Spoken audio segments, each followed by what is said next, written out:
Everly shoved me. One hand on the baby, the other against my shoulder hard. I stumbled back into the wall, knocking my hip against the coat stand. The baby cried. I didn't. I said, "Don't touch him," she snapped. "You're filthy." Her voice cut the air like a blade. Grant stood nearby, holding a hospital bag, holding nothing else. His eyes flicked from her to me, then to the floor. I opened my mouth, closed it again. It was my living room, my floors, my coat rack, my house, and still I didn't move. She cradled the baby like a prize, turned away from me, and sat on my couch. Shoes on the cushion, arms clutching tight. Her mother walked in with bottles, cooing, smiling, settling in like she belonged. I stood there blinking. My arm throbbed where she'd pushed. Grant cleared his throat. "Mom, maybe give us a little space." I stared at him. Just stared. 8 years. They'd lived in my home 8 years. Rent-free. Room by room, they'd taken over bedroom first, then kitchen, then furniture, then decisions. Now the baby. Now this. I backed up slowly, walked toward the hallway. My knees felt soft. Not from age, from restraint. Upstairs, I sat on the edge of the guest bed. The one they called my room now. A room that used to hold winter coats and tax folders. I didn't cry. I don't cry easily. But my chest burned. I used to imagine this day. The first grandchild, helping with diapers, feeding bottles, rocking him to sleep while humming low. I'd saved my mother's silver rattle, polished it last month. It was in a drawer now, unopened. She didn't want my hands near her son. I looked down at my palms. Worn, yes, but clean. Always clean. Everly's mother had held him already, bragged about how strong he was, how he had her side's nose, her family's bone structure, her family's everything. I wasn't mentioned. The door creaked open. Grant peeked in, didn't step inside. "She's just tired," he mumbled. She didn't mean it. I nodded once. "The baby's healthy." "Yeah." I waited for something else. An apology, a flicker of discomfort. Something. He checked his phone. "Okay, we'll get dinner started in a bit." The door closed. Dinner? In my kitchen? Cooked with my groceries? I stood, pressed both palms flat on the window pane. Outside, the neighbor's dog barked. A kid rode past on a scooter. I'd taught Grant how to ride on that same street. He fell twice. I'd bandaged his knees. He cried then. He didn't cry today. I opened the drawer, pulled out the silver rattle. It glinted dull in the low light. I held it a moment, then slid it back. Downstairs, laughter. Everly's voice. The baby's soft sounds. My name not among them. I sat back down, reached for the blanket folded at the end of the bed, the one my mother quilted for me when I had Grant. Tomorrow I'd wash it, pack it, move it somewhere safe. Some things didn't deserve to be left out anymore. I scraped my chair back. The sound was sharp, too loud in the empty kitchen. The others were in the dining room. I could hear them, forks tapping wine, pouring Everly's laugh, cutting through everything like a bell I didn't ring. I ate quietly. Chicken breast overcooked. Salad without dressing. My plate had been left on the counter covered in plastic wrap. No one asked if I wanted to join. I sat by the window. The kitchen light hummed above me. I counted the seconds between voices. Grant's voice was low, scattered. Her mother was telling a story about hospital parking. Someone cheered. A glass clinked. No one missed me. I chewed slow. Swallowed. Drank from a chipped glass. Last week I hosted a dinner for Everly's birthday.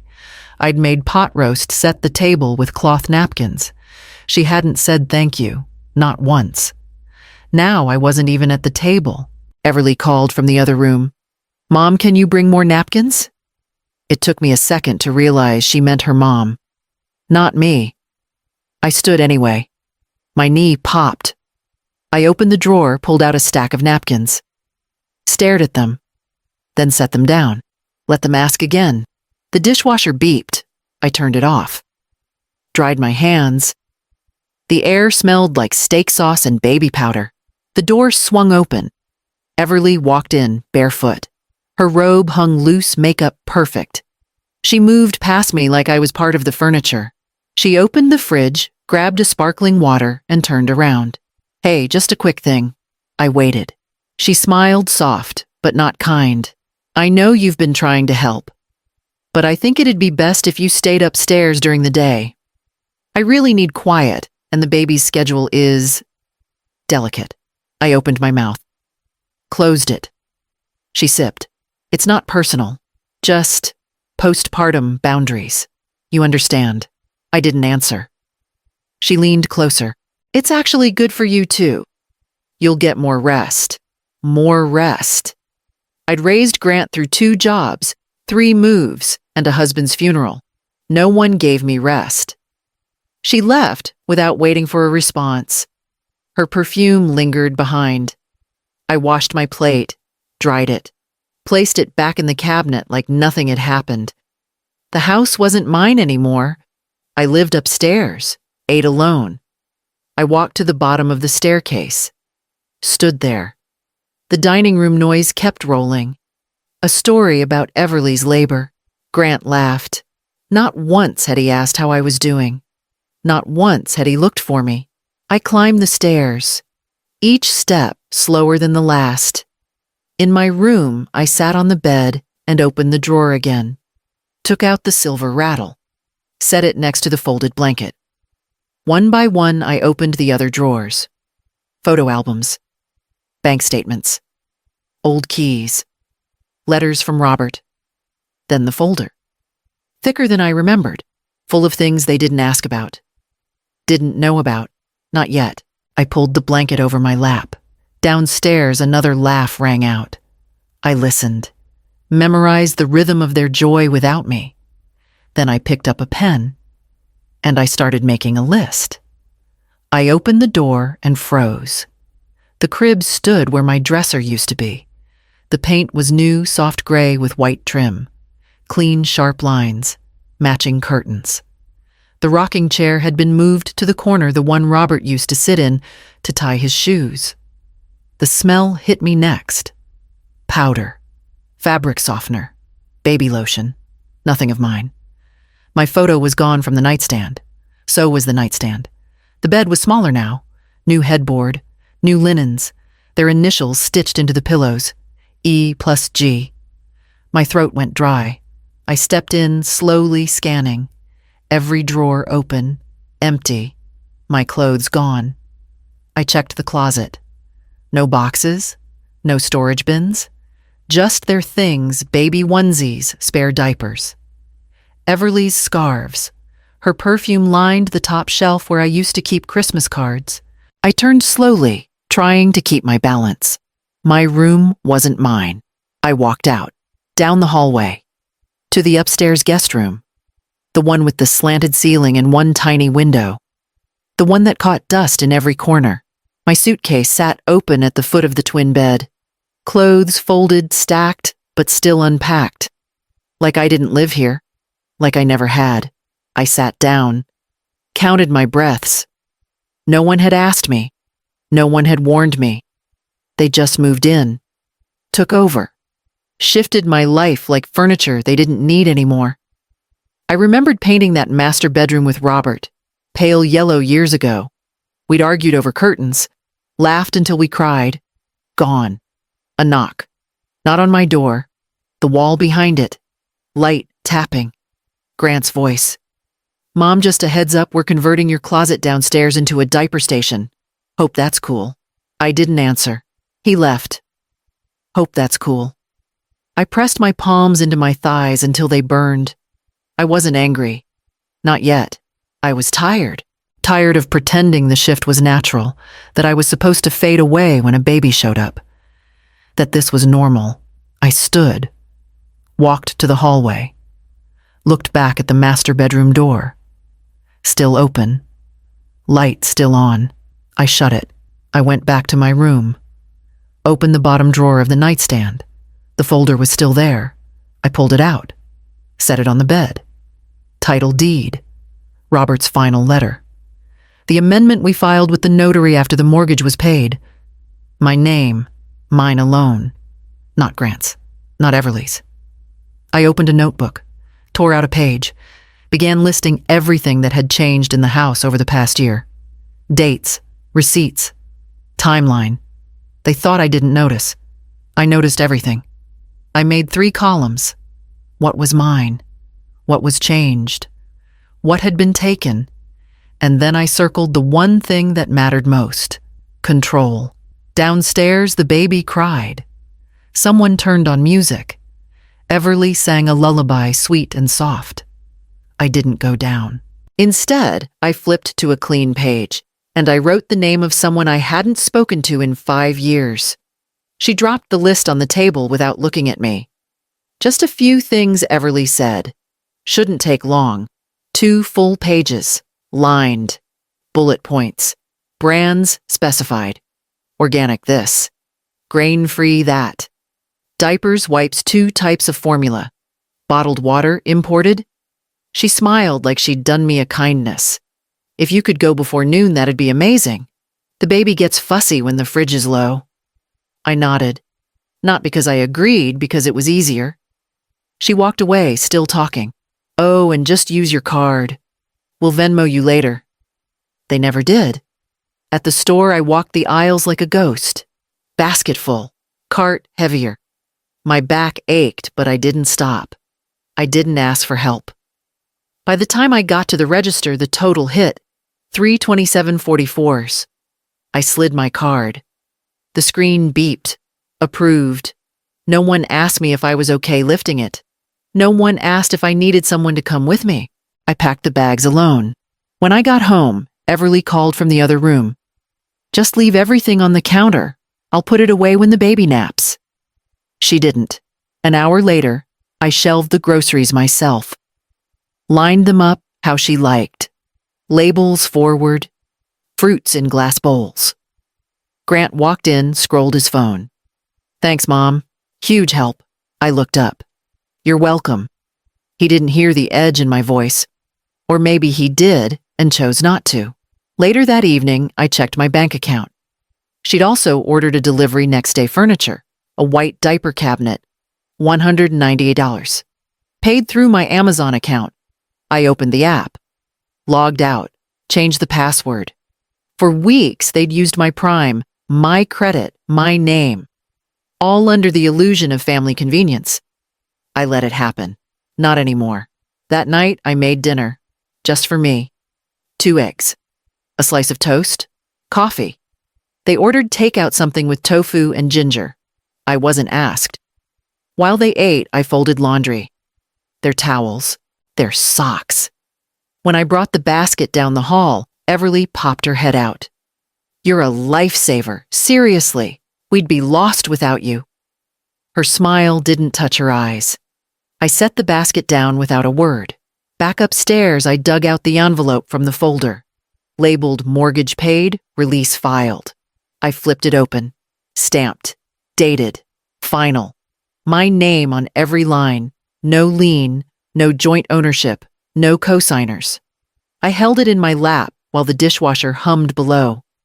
She thought I was a helper, a background figure. She didn't know what I owned. I took out the grocery list, flipped it over, began a new page. Title, shifts in ownership. I listed what I still controlled: titles, utilities, taxes, insurance. Then I wrote down what they'd taken over Space Voice Credit. I folded the list, slipped it into the folder, locked it back in the drawer. Tomorrow, I'd go to the post office, change my billing address, secure the lines again. I wasn't done being generous, but I was done being blind. I pulled the drawer too hard and it slammed against the stop. Dust rose. My knees cracked as I bent down. The handle felt cold under my fingers. I tugged again. Out came the bottom panel loose the way Robert had left it. Beneath the panel sat the old metal folder, the one I hadn't touched in years. I lifted it out. Heavy. Locked. The key was taped to the underside of the nightstand. My hand shook as I peeled it free. I fit the key into the lock. turned once. The click was sharp final. Inside lay my life on paper. The original deed. Paid off. My name only. Robert had insisted after his second surgery. Keep it simple, the estate trust. Updated the year before he died. No co-owners. No silent partners. A letter in his handwriting. Folded. Edges worn. I sat on the bed and read it. If you're reading this, it means you've needed proof. Don't let anyone make you feel like a guest in your own home. You're stronger than you think. My throat closed. 8 years of letting them rearrange my world. 8 years of watching them erase pieces of me one at a time. I pressed the papers flat against my knees. The ink smelled faintly of the past. They thought I had nothing.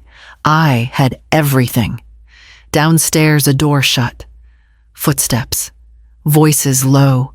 Everly's voice rising, Grant's mumble, trying to calm her. I slid the papers back into the folder, locked it, tucked it under the blanket at the foot of my bed. I walked to the window. The yard was still.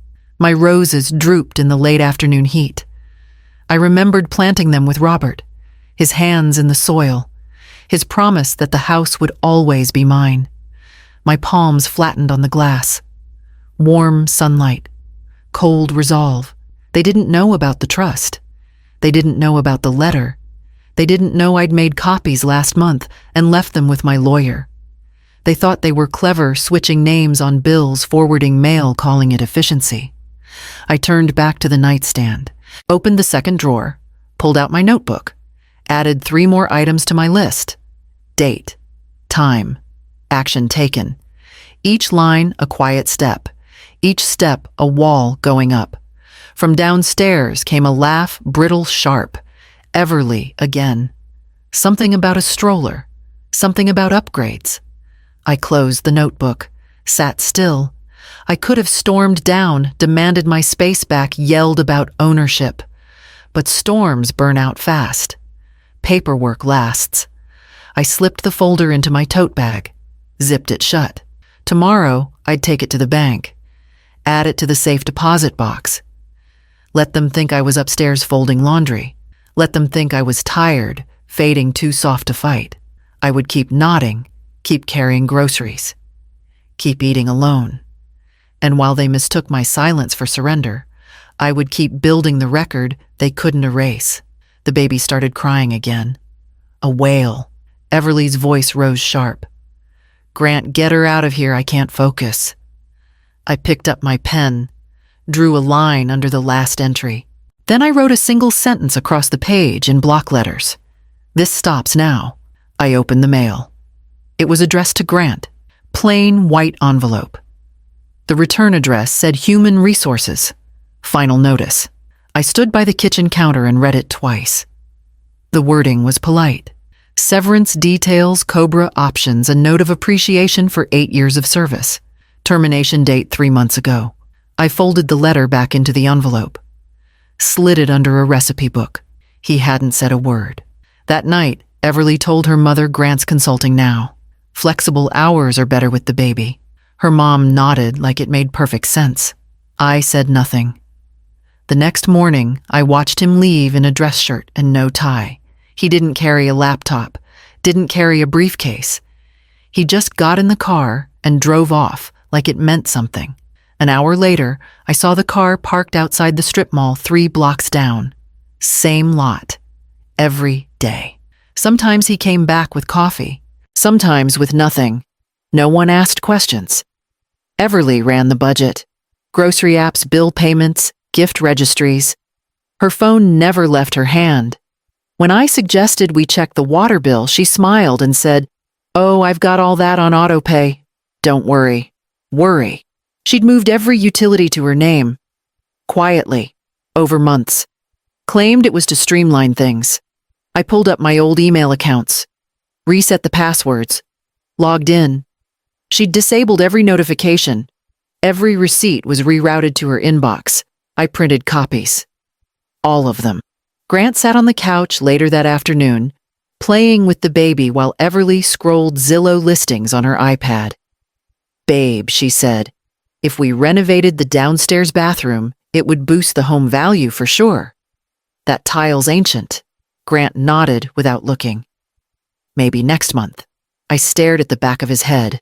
My son, still pretending the house was his, still pretending the job existed. I walked past them with a laundry basket. Neither noticed. Upstairs, I pulled out the manila envelope from the tote, slid in the severance letter, added a note in my handwriting: no employment, no contribution, false claim of ownership. The facts calmed me. They thought I was sentimental, that I would never cut them off, that I was afraid of being alone. They misunderstood. I didn't fear being alone. I feared being erased. Everly joked on the phone that evening. We're basically running a startup out of our living room. Me and Grant, full-time CEO and COO of Baby Inc. I took out the receipt folder, added a tab for fraud indicators. Next morning, I walked down the hall. Grant was on the couch again. No laptop, no calls.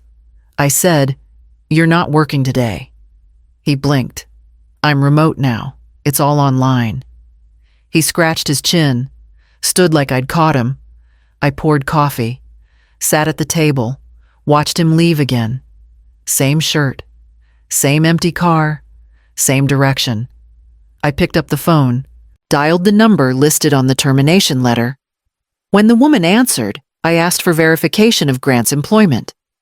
She paused, then replied, "I'm sorry, but Mr. Bishop hasn't been with us since June." I said thank you. Hung up. I slid the phone across the table. Let it sit there. Then I opened a blank document on my laptop, and I typed the first line of a legal record no one else knew I was building. I wiped the counter. Stopped mid-swipe when I heard my name. Carlene's just slowing down. It's natural at her age. It was my niece's voice, coming from the speakerphone in the next room. Everly laughed. I mean, she means well, but she gets overwhelmed. She's not really up for events anymore. Got it, my niece replied.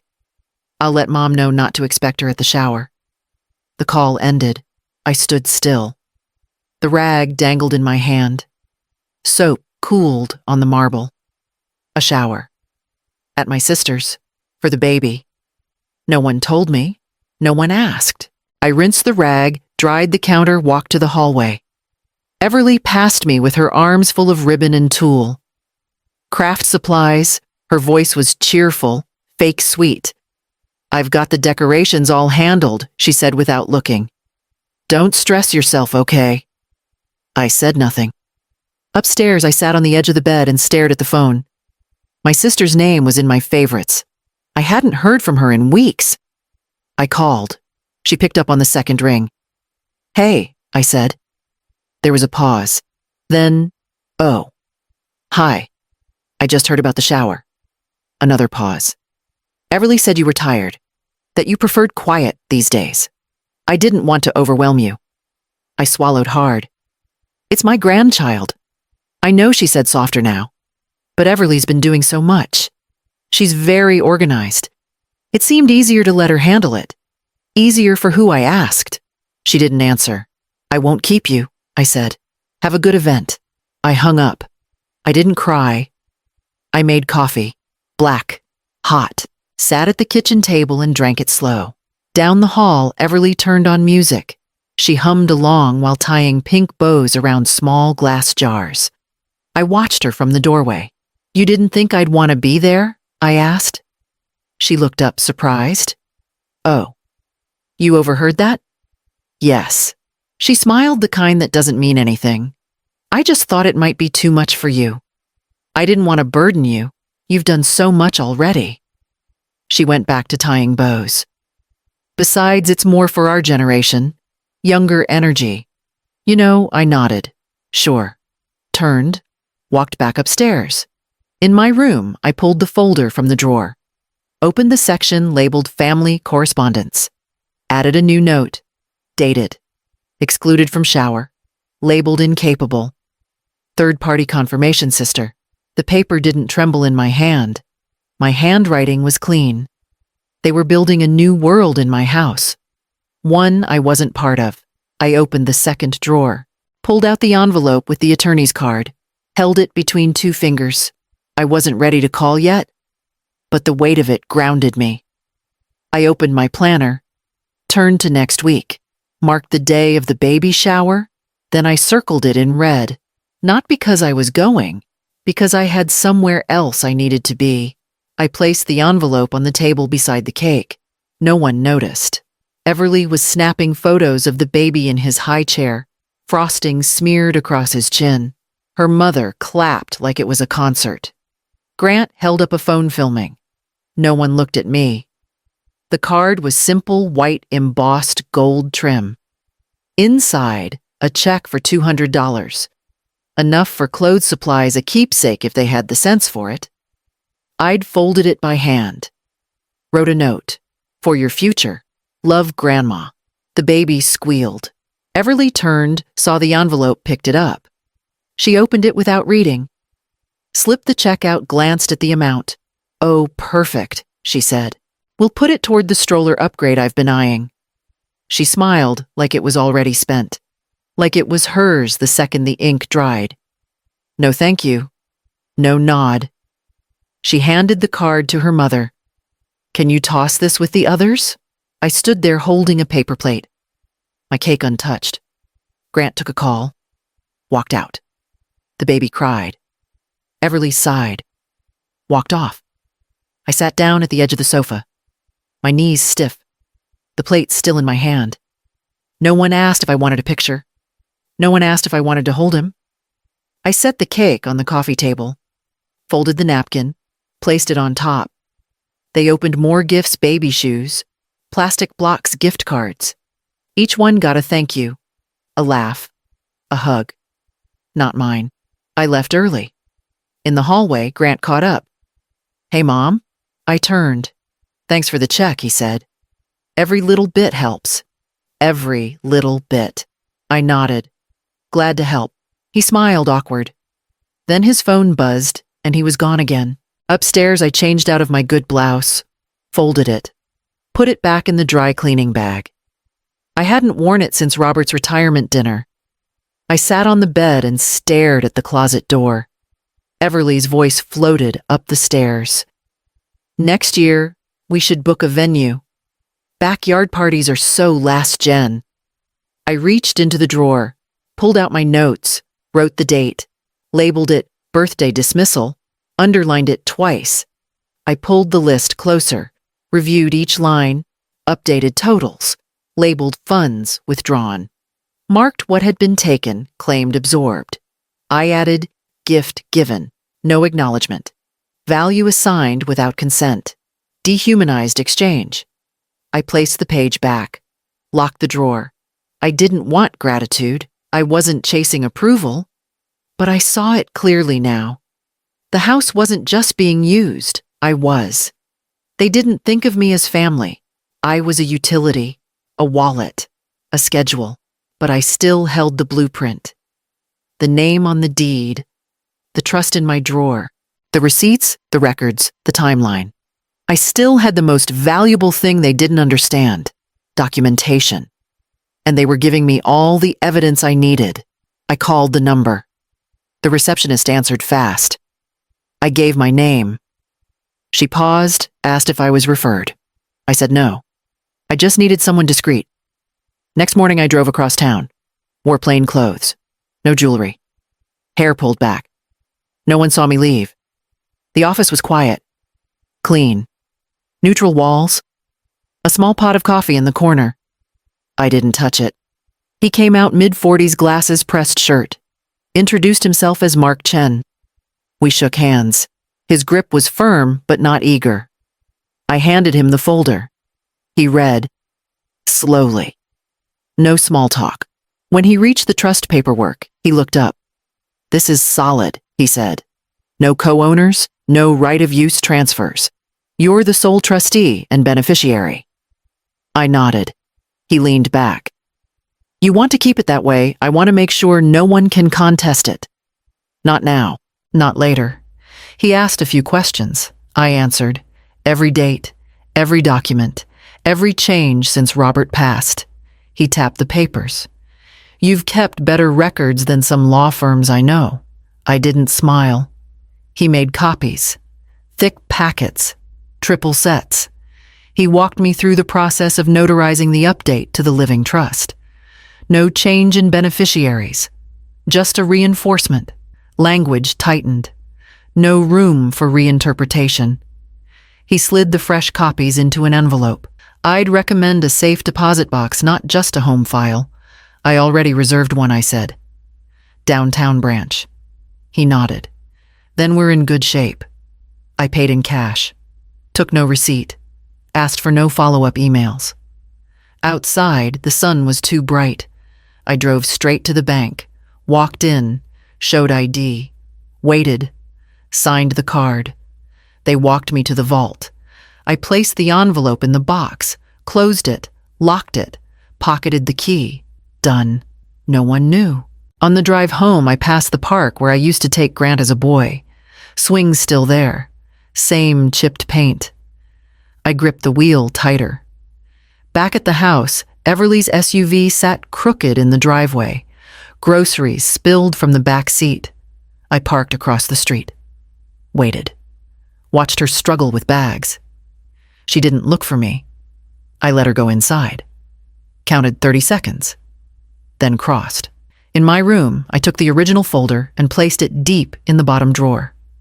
Behind winter sweaters. Locked it. Then I sat at the desk and opened the notebook. Wrote a single sentence at the top of the page. Confirmed legal standing intact. All documents secure. Below that, I added, contingency step 1 complete. I folded the note.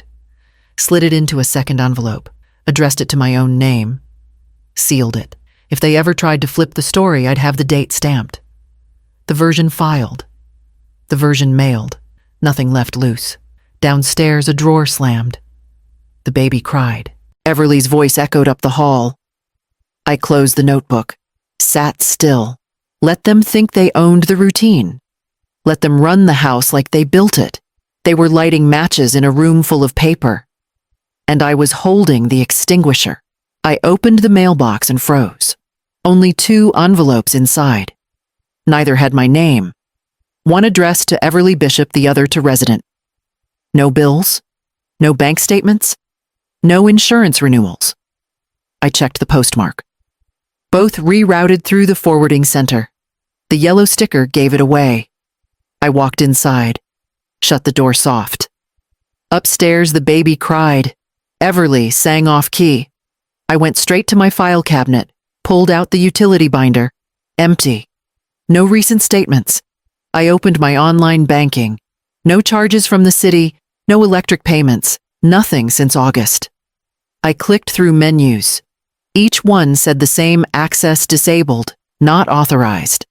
I leaned back. Let the screen go dark. She'd done more than forward mail. She'd swapped the name, changed the accounts, rewired the entire system around herself while I folded laundry. I opened the trash folder in my email, found the confirmation notice 6 weeks old. Everly had changed the billing name using my address and her email. Under reason for change, she'd written, property transfer pending. I stared at the words. My throat tightened. They weren't just using my house. They were preparing to take it.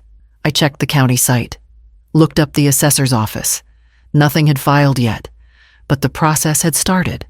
Pre-notifications, change of occupancy form submitted, digital signature pending. I didn't sleep that night. I laid awake and replayed every time Everly said, "We're updating the home," or "This is our forever place." It hadn't been careless language. It was a campaign. She'd been planting flags on my ground. I waited until morning, then drove to the post office, asked to speak to the branch manager, explained the rerouting. She tapped a few keys, frowned. Looks like a temporary forward was placed, child's name, same address. System flagged it as multi-tenant occupancy. Remove it, I said. We'll need ID and proof of full ownership. I handed over everything. She read the deed. Her expression shifted. We'll cancel the forward immediately, she said. I'll make sure it doesn't happen again. Back home, I stood in the foyer, and looked up the staircase. Grant passed by carrying a diaper bag. Didn't see me. Everly came down after him. Stopped when she saw me. "You're up early," she said. "I went to the post office." She blinked. "Oh, someone forwarded my mail." She tilted her head. "That's odd, isn't it?" I said. She didn't respond. Just adjusted her sleeve and walked toward the kitchen. I didn't follow. I turned back, went to my room, pulled the trust copy from the drawer, and laid it flat on the desk. Then I took out the letter Robert had written. I read it again. "You're stronger than you think." I opened my notebook, drew a new column, titled it Active Manipulation, Intent to Transfer Ownership. Underneath, I listed forwarded mail changed utilities, transfer pending tag, digital signature attempt. Then I wrote in bold evidence of fraudulent claim initiated without consent. I closed the notebook, locked it, hid the key. Let them smile. Let them keep hosting showers, picking paint colors, calling the nursery theirs. They were planting seeds on land already deeded, and they'd just triggered the part of me that never forgets how to dig. I changed the lock before breakfast. Small screwdriver, slow turns, no sound. I pulled the old core slid in the new cylinder, twisted the fresh key. Click. Done. I took out every document. Deed, trust letters, bank statements, utility records, photos, printed emails. Placed them into a plastic file crate. I didn't label anything, just numbers. Then I changed. Slacks, jacket, plain shoes. Picked up the crate. Carried it to the car while Grant changed a diaper and Everly FaceTimed her sister. They didn't look up. I drove to the other side of town. Rented a small storage unit under my maiden name. Paid in full for the year. Declined the insurance. The woman behind the counter handed me a brass key on a tag. Unit 1407. Let us know if you need climate control. I nodded. I won't. Inside the unit, I placed the crate at the back behind a stack of unused boxes. I left no label, no trace. Then I locked the roll gate. Held the key tight in my palm all the way back. Home smelled like formula and microwave noodles. I put the old folder back into the filing cabinet. Empty. Just receipts for paper towels and frozen waffles. That night, I made spaghetti. No one said thank you. I sat across from Everly, smiled once. She barely noticed. Grant ate fast. The baby threw peas. I sipped coffee. Didn't speak. She talked about a friend's renovation. Said maybe next spring we gut the downstairs bathroom. Open up the space a bit. Grant said, "That'd be nice." I stirred my coffee and said, "Sounds expensive." She laughed. "That's what credit is for." Right? I smiled again. She didn't see the crate tucked behind a storage wall. She didn't know the only copy of the trust with her name blacked out was already off-site. Later, she asked me to take the trash out. I did, quietly. When I came back in, the baby had fallen asleep on the couch. Grant scrolled his phone. Everly turned on a podcast. No one noticed me. Perfect. I climbed the stairs, pulled the new key off my key ring, taped it under the dresser drawer. I opened the notebook, added a new entry, stage 2, records relocated. On-site storage neutralized, legal path intact. I wrote the unit number, the payment confirmation, the contact name.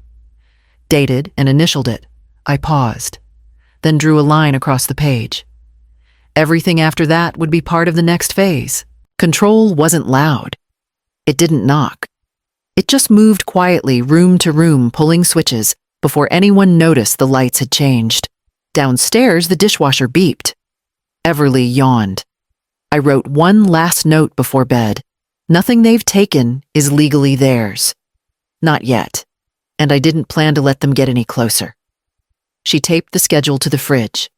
Color-coded, laminated, smug.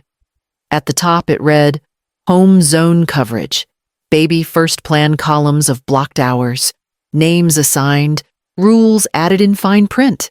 My name didn't appear once. At the bottom in bold kitchen use Reserved for Everly and baby care between 10 a.m. 2 p.m. daily. Thanks for understanding. I stood there in silence. She passed by behind me, bottle in hand, humming.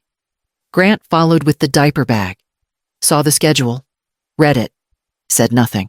I poured coffee at 9:58. Ate toast standing up. At 10:01, she walked in. Looked at me like I'd overstayed. I wiped the counter. Left without a word. Upstairs, I sat at my desk and opened the calendar. Began filling it with my own appointments. Monday bank, 10:30 a.m. Tuesday county assessor's office, 11:15 a.m. Wednesday, real estate attorney, 1:00 p.m. I blocked every hour she thought she owned. I made copies of property tax records, got printouts of zoning history, requested title abstracts, verified parcel numbers. I met with the lawyer again, reviewed next steps. He offered questions. I gave answers. How quiet do you want this to be? He asked. As quiet as it takes. I opened a second account under my name only, moved funds, flagged old accounts for audit. The banker handed me a folder. You'll be the only authorized signatory. I know. Back home, the house was quiet. I walked past the fridge. The schedule was still there. I circled 10-2 in red pen. Then I left again. The week passed in errands, paper trails, notarized updates. I returned one day at 2:05, walked into the kitchen. Everly glanced up. Just so you know, it really helps the baby if there's not a lot of noise during that window. I poured coffee. Didn't answer. She raised an eyebrow. It's just the schedule, Carlene. We all agreed on it. I looked at her. I didn't agree. She hesitated. Well, it's posted. So, I picked up my mug, walked out. Later in my room, I updated the notebook. New pattern scheduled exclusion from shared space. Unilateral decision. Bypassed consent. I marked each meeting complete. Added timestamps. Attached receipts. I printed a summary of accounts I now controlled alone. Cross-referenced utility access. Her schedule was a map. Mine was a counterattack. They thought I was floating in the background, but I was already 6 steps ahead. She'd taken my time.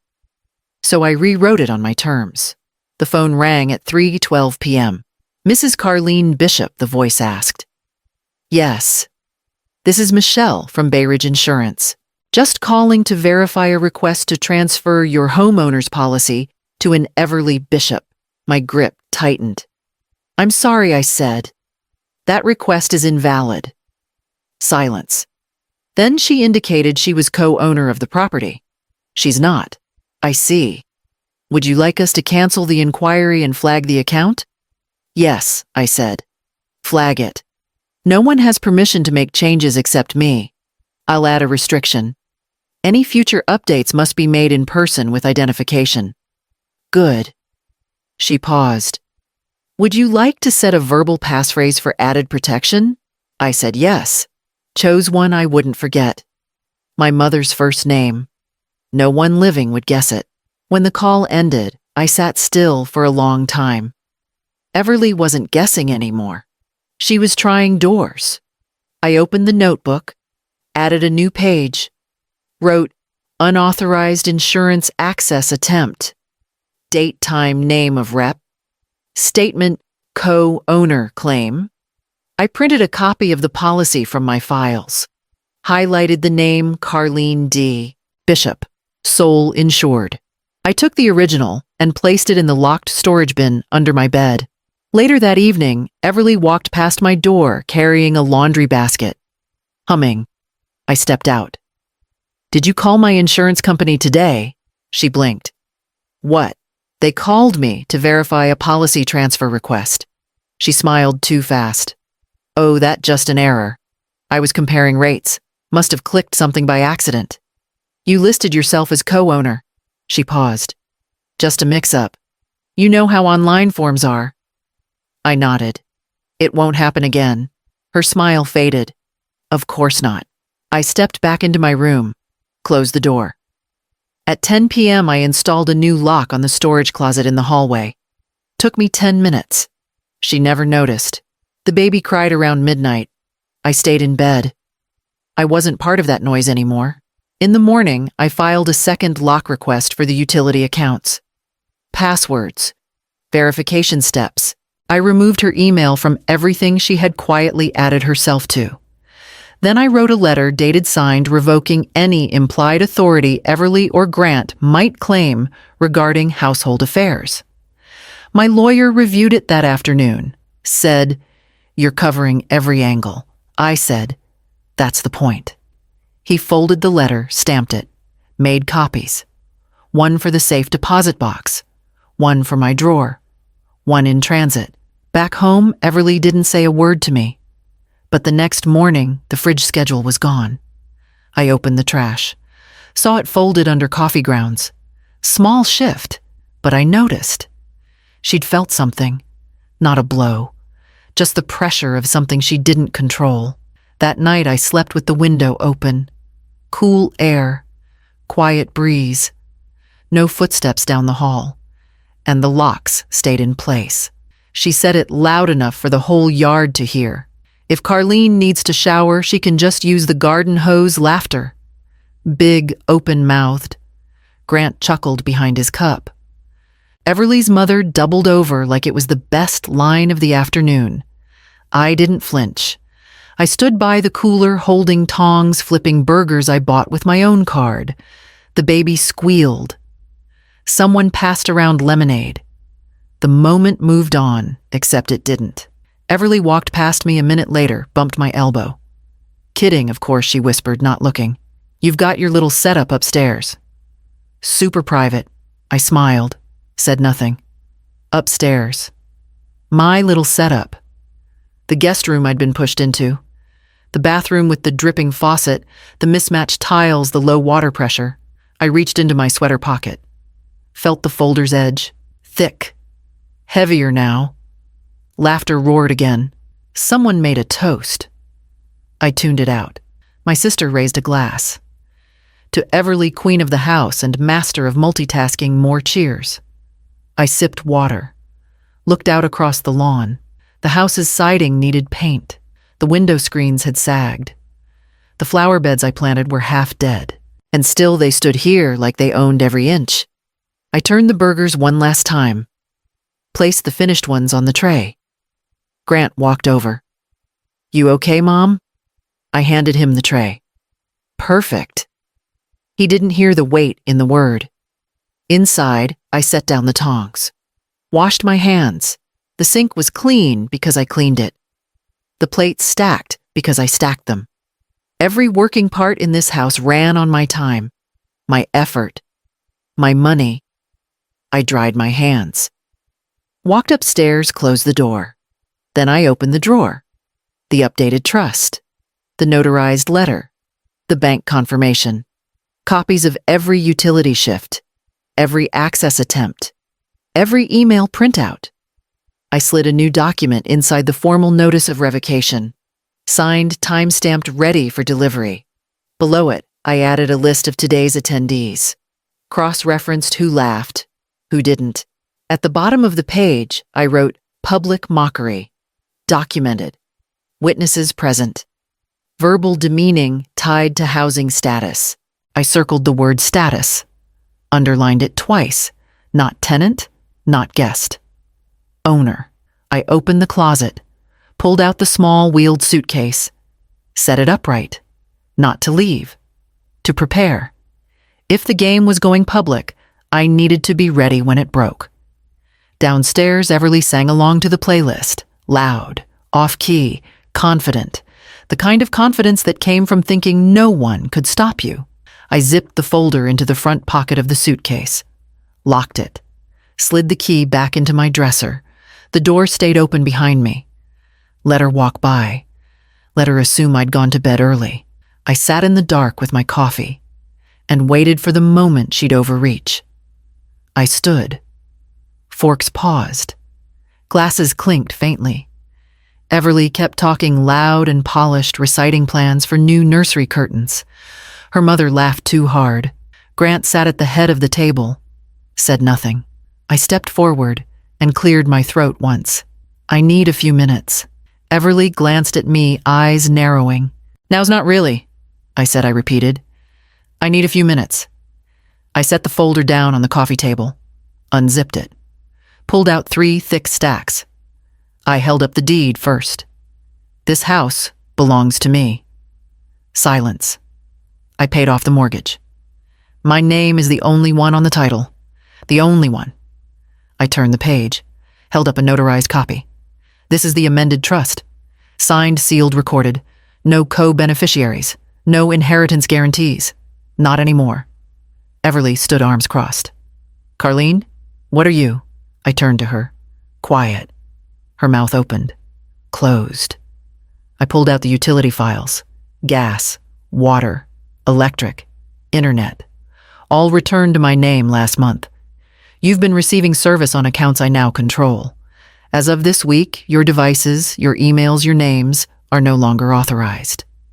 Grant blinked. Mom, can we? No, I said.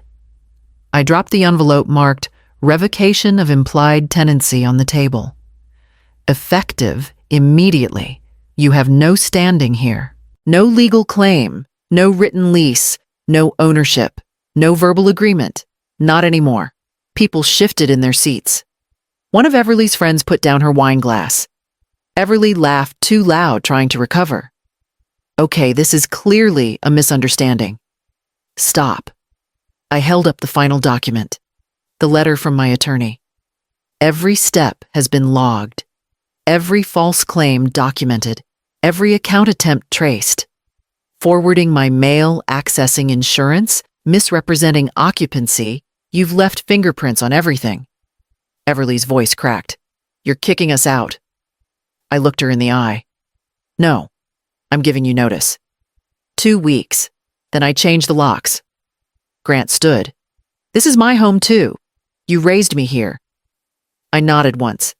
And you let her treat me like furniture. You watched her strip my name off the mailbox. You said nothing when she joked about hoses and showers and space. I stepped closer.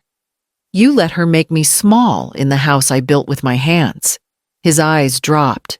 I turned to the rest of the table. Dinner's over. No one moved. I walked back to the kitchen. Picked up the coffee pot. Poured a cup. Sat at the table and sipped. Everly's mother mumbled something. One of the guests stood awkward. Another reached for her purse. Grant walked past the fridge, slow-dazed. Everly stayed frozen. The folder sat open on the table. Black and white. Every page weighty. They thought I wouldn't do it. They thought silence meant surrender. They forgot who signed the mortgage. I finished the coffee, set the cup down clean. The room stayed quiet. And I didn't move. She screamed. Loud. Uncontrolled. No filter left. You can't just throw us out. We have rights. Tenant rights. I didn't raise my voice. I picked up the envelope from the counter, walked it over, set it down in front of her plate. She didn't touch it. Grant hovered behind her, pale. Still silent. 30 days, I said. Delivered in writing. Witnessed. Copied. Filed with the county clerk this morning, she scoffed. You think a piece of paper scares me? I looked her in the eye. No, but the sheriff will. She stepped back, shook her head. You've lost it. You're senile. I slid the second envelope across the table to Grant. This one's for you. He didn't take it. Just stared at the paper like it might catch fire. 30 days, I said again. And that's generous. Legally, I could have filed without warning. You can't do this, Everly snapped. The baby lives here. I nodded. Then maybe you should have protected the roof over his head instead of trying to steal it. She opened the envelope, read the first line, went quiet. I walked back to the sink, rinsed my cup, dried it. She paced, slammed her hand on the table. We've been here 8 years, I turned. Exactly, Grant finally spoke. Where are we supposed to go? That's not my problem anymore. Everly's voice cracked. You're ruining your own family. No, I said. I'm saving what's left of it. She grabbed the envelope, crumpled it, tossed it to the floor. This won't hold in court? It already has, I said. My attorney sent you digital copies, too. They're time-stamped. Grant picked up the paper, smoothed it, read slowly. His shoulders slumped. She turned on him. Say something. You're just going to let her do this. He didn't answer. I stepped out of the kitchen, walked down the hall, opened the closet, pulled the second set of locks I'd bought last week, laid them out on the counter. If you're still here on day 31, I said without looking up, you won't be able to open a door. Everly stormed out, slamming the front door behind her. Grant stayed seated, still staring at the page. The baby cried upstairs. I finished drying the last plate, folded the towel, hung it neatly. 30 days. Not a threat. Not a tantrum. A timer. Set. Running. Non-negotiable. And I wouldn't be the one scrambling when it hit 0. Everly cornered him before I could speak. Her voice was low at first, then rose sharp. If you side with her, Grant, you'll never see your son again. I swear it. I stood in the doorway, arms crossed, saying nothing. Grant's hands went up like he was blocking blows. Everly, stop. No, she snapped. You're weak. You let her run your life. You let her poison this house against me, and now you're going to lose your family.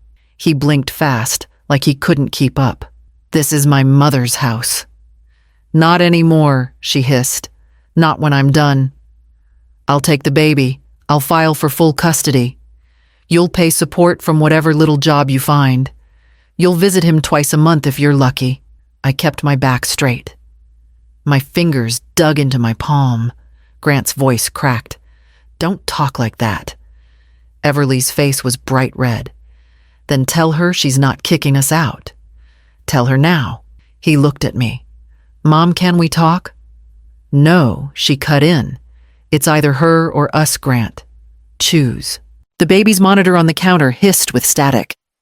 Upstairs, a faint cry started. Grant pressed both hands over his face. Stop. You think she cares about you, Everly shouted. She's destroying us. Everything we built. What did we build? His voice came out raw. A life in someone else's house lies bills in your name that aren't yours. She froze. What are you saying? I'm saying. I read the notice, he said. I read every word. She stepped back, eyes narrowing. You don't understand what she's doing. He dropped his hands. Looked at me. Mom, how long have you known long enough? I said, quietly. Everly laughed, harsh and thin. She's turning you against me. That's what she wanted all along. Grant's shoulders slumped. I did this. I let it happen. You didn't, she shot back. She manipulated you. No, he said, louder now. You did. Silence. He looked at me again. I don't know what to do. I stayed quiet. He turned to Everly. You threatened to take my son away. She didn't answer. That's not love, he said. That's blackmail. Her eyes filled with tears, but her voice stayed sharp. I'm protecting our future. Our future. He almost laughed. You're burning it down. He backed away, bumping into the counter. The baby cried louder upstairs. I took a step forward, slow. Grant, I said softly. He turned to me. His face was pale, eyes red. I'm sorry, Mom. Everly reached for his arm. He pulled it back. I need air, he said. I need to think. He walked past me out the back door, leaving it open behind him. Everly stood still, breathing hard, clutching her phone like a weapon. I closed the door gently. The baby's cry drifted down the stairs. I walked past her toward the sound. And I didn't look back. I walked into the bank at opening time. No appointment, no small talk. Just my ID and a folder. The teller led me to a private room. Closed the door. I set the papers down. I want to move everything out of these joint accounts. Today, she scrolled her screen. They're in your name and your son's. My name first, I said. My funds. Transfer all balances to this new account. She nodded. began typing. I watched the numbers change on the monitor. Years of deposits. Little withdrawals. Money I'd set aside to cushion Grant while he found work. Money that had slowly become their lifeline, gone from one screen, alive on another. Would you like the joint account closed completely? She asked. Yes. Cancel all cards. Revoke online access. She slid a paper across. Sign here and here. I signed. Quick, clean, no hesitation. Done, she said. Only you can access these funds now. We'll issue a new debit card by mail. I leaned back. My hands were steady. She asked, would you like alerts for attempted access? Yes. Text and email. I gave her my private address, not the shared one. It took less than 20 minutes. I walked out with a single envelope holding the new account details. The air outside felt sharp, like the first breath after holding it too long. Driving home, I remembered opening that account with Grant. He'd been 23. Nervous. His first layoff. Robert had been gone a year. I'd promised myself I'd help him build stability. I'd never thought the account would turn into a leash around my own throat. At the stoplight, I watched a father cross with his little boy, hand in hand. I tightened my grip on the wheel. Back at the house, Everly was on the couch laptop, open baby in a bouncer beside her. She didn't look up. I went straight upstairs, locked the door, sat at the desk, opened the notebook, added a new page bank transfer complete, all funds secured, joint access revoked, attempted withdrawals flagged. I stapled the teller's printout to the page, slid it into the envelope. Downstairs, I heard Everly call for Grant. Her voice clipped. The card isn't working. Did you change something? A beat. Then Grant's voice low. I don't know. I wrote the date at the top of the page. Drew a line beneath it.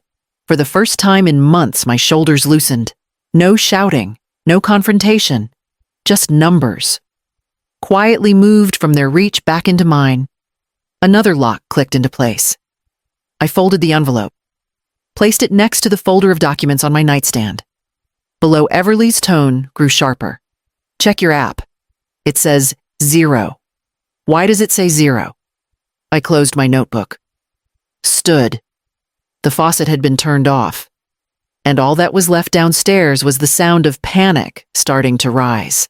I opened the front door before she could knock. Her car was running at the curb trunk open back seat, stuffed with bags and plastic bins. The baby's car seat already strapped in. Grant stood off to the side, arms crossed, eyes on the ground. Everly stepped inside. No makeup this time. Hair pulled back, face tight. I'm here for the rest of my things, she said. There isn't much left, I replied. She glanced past me into the hallway, expecting Stack's furniture boxes. There were none. I handed her a single taped-up box. Brown cardboard. Light enough to carry in one hand. What's this? She asked. Everything you came with that was mine to give, I said. She tore at the tape with her nails, lifted the flap. Inside lay one envelope, the original welcome letter I'd written 8 years ago. You're safe here. We'll help you get started. This is your home for now. Her hand froze. I added nothing. She closed the box slowly, looked at me, then at Grant. Is this supposed to be some kind of message I didn't answer? Grant shifted. Everly, just go. Please. She clutched the box to her chest. This is ridiculous. After everything I've done, I stepped back. Held the door open. She swallowed, hard-stepped onto the porch. Stopped halfway. Turned. You'll regret this. I said nothing. She walked down the steps' heels, striking each one like a gavel. Opened the trunk. Placed the box inside next to the bins. Slammed it shut. Grant moved toward the car, then stopped. I'll come by for the baby's things. Later, he said quietly. She glared at him. Do what you want. She got in the driver's seat, started the engine. The baby fussed in the back. She didn't look back at me. I stayed at the doorway. Watched the car pull away. Turn left at the corner.